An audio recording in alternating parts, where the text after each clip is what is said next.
If you ever wondered what type of corporate contracts that you can get as a coach, in this video, I'm going to be breaking down 3 simple ways you as an expert, as a coach, having programs and results can turn that into your next corporate contract. Now, here's the thing.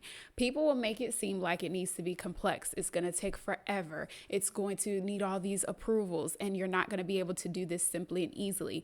But with the 3 ways that I'm going to outline for you today, these are simple ways that can get done in a matter of one call. One conversation with the right person at the right time can move this opportunity quickly. How do I know? Because the same things that I'm going to be sharing with you today, I actually walked through with a client who had a 9-to-5, had a corporate background, and this was her first contract that she got in the matter of 2 weeks. No insider connections, no past performance doing contracts on her own, just a willingness and understanding that she had a place in this space. We packaged up her expertise, got her in front of the right people on the phone, deal closed, and that it was that simple. So let's break this down. If you're new here, my name is Kirsten Allen. I'm the author of Get Corporate Clients Now and the leader of the movement to get more coaches and women like you who have amazing expertise to get corporate clients now. Let's dive into these 3 different ways really quickly. So if you're listening to this, you likely have some type of coaching program. You help people scale their businesses, their relationships, maybe be better with their finances, all of those things that help people essentially live life better, right? Whether that's growing a business that's a part of what they want or having a better relationship, all of that is helping them become better. What people don't realize is that the same people that you're working with have those problems inside of corporations. You just need to understand how to take what you do and turn it into solving a business problem. That first way may look like a workshop. I mentioned this a moment ago for the client. This is exactly what she did. She turned her expertise that she already had as a trainer into a workshop that taught something to help corporate organizations make more money, save more money, right? Her low-hanging fruit was working with universities, which is my absolute favorite client because they're always looking for people to come in, speak, train their students, do keynotes. They have all types of events that speakers would be a perfect fit for. And you, as a seasoned coach, someone who's provided results, you have so much experience in many different areas that these corporate clients would be looking for. And when I say universities, I put that under the same umbrella, right? It's all B2B. It's all organizational. They all have budgets. They tend to operate in a similar manner. There's nuance, but in terms of the marketing and sales process, it is the same. So how do you take your workshop? 9 times out of 10, you're already doing a workshop that is free, that you're doing online, that you're teaching your framework, right? Maybe you have a webinar that you're using to teach your framework to people who would be interested in you. Perfect. Now you just want to look at, instead of teaching it from a marketing standpoint where you are looking at how do you get into the psychology of the person, get them to make a decision, you're not actually teaching them the material. These types of workshops, you're just teaching the material, right? You're sharing what your 3 steps are. You're sharing all the nerding out that you do around this and helping them to walk away with the tangible next steps that they need to move forward.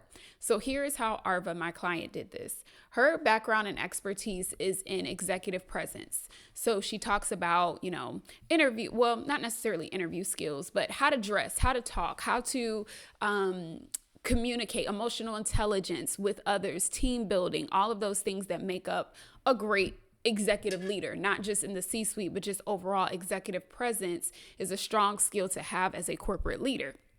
So she took that and she created her 6 pillars that made up her executive presence framework. She taught that framework to university students who were transitioning from their on-campus influence into their career. Those skill sets were valuable not only to the students, but also to the university, because what is their goal?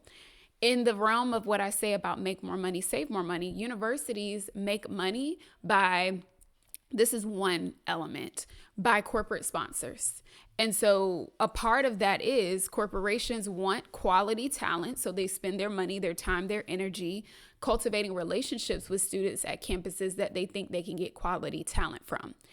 You help that by providing expertise and frameworks that support students being more successful in that. This is why student activities departments will have budgets for programming, because outside of just teaching them the skill sets, here's the thing. Most people will just go to, oh, I'll just go to the business department. Yeah, but you have to think about it. Do they already have budget for this type of thing, or is it just going to be volunteer? Leadership programming is a pillar of universities that they actually budget for. So no matter what it is that you're doing, you have to understand, is that department, is that area of the business or the university actually budgeting for that thing? This is so important, and most people are going to miss this. Don't stop the video on this point, because this is where you're going to get yourself stuck and feeling like this won't work if you're not in the right spaces where people are already looking for folks like you. So if you have a workshop, that's a university example, but you could also do it with a traditional for-profit corporation. Maybe you have some leadership topic that you can walk them through.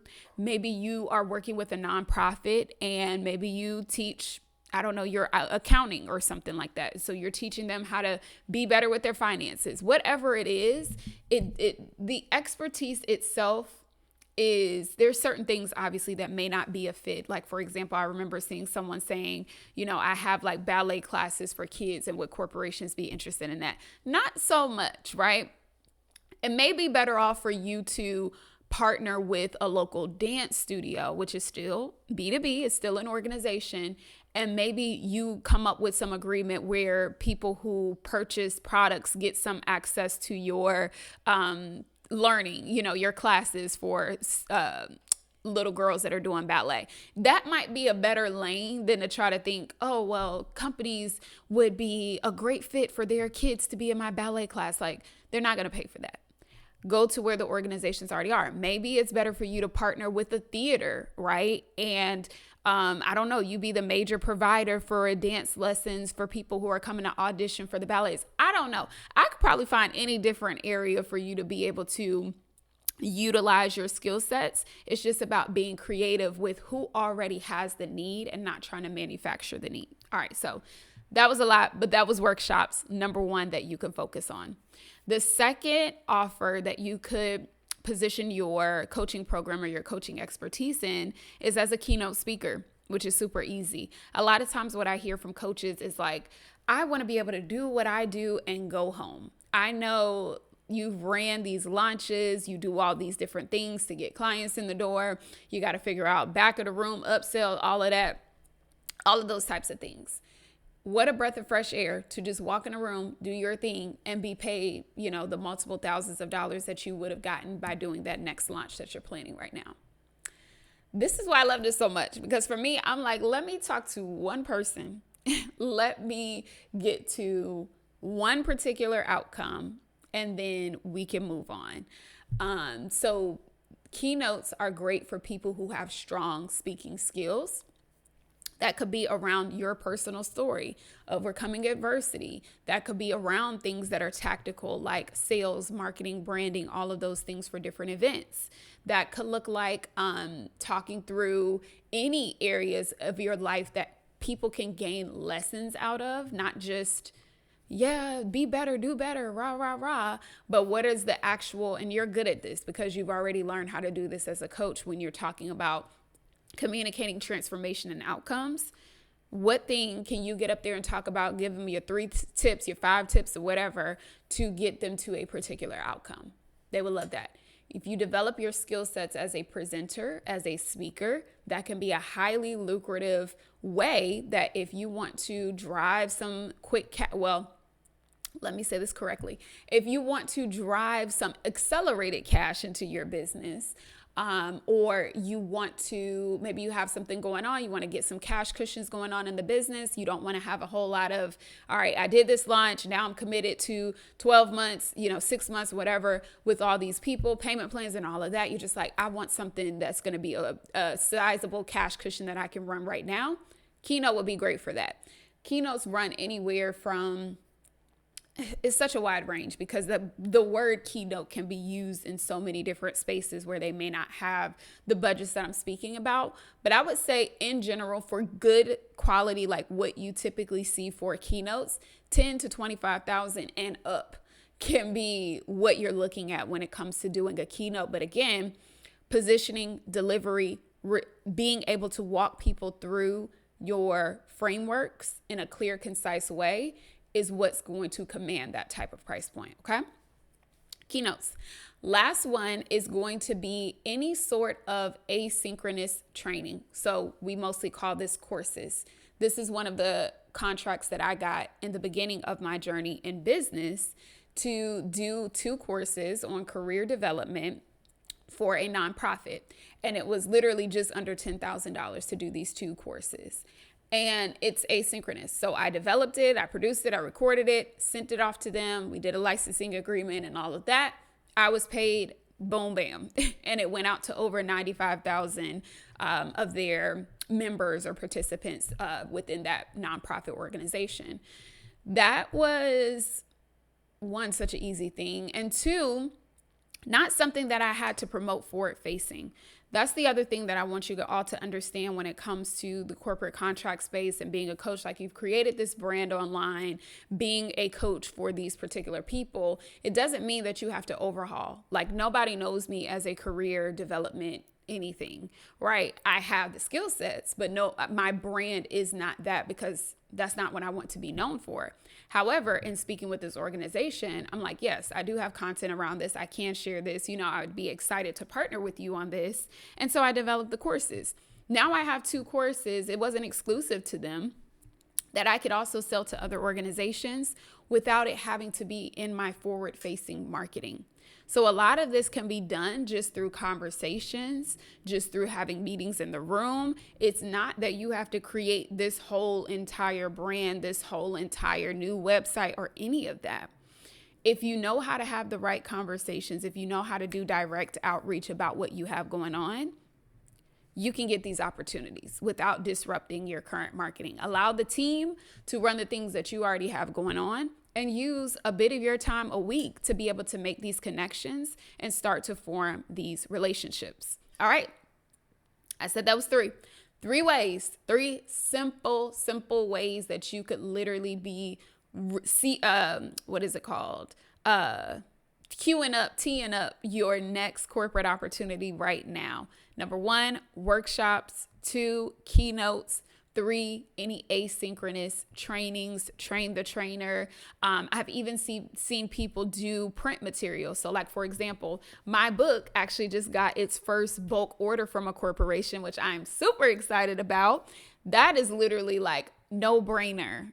I mean, sell the book. There's nothing I need to deliver. There's nothing I need to produce. Like, I've already done everything to create the book. All I'm doing is delivering it to the client and getting paid for that.